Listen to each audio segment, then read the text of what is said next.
Which one of the following DNA markers can be used to distinguish between a homozygote and a heterozygote? Option A, RAPD, restriction amplified polymorphic DNA.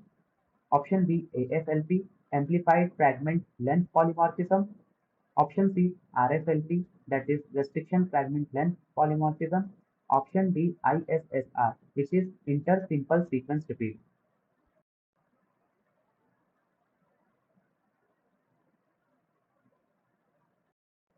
So, the correct answer would be option C.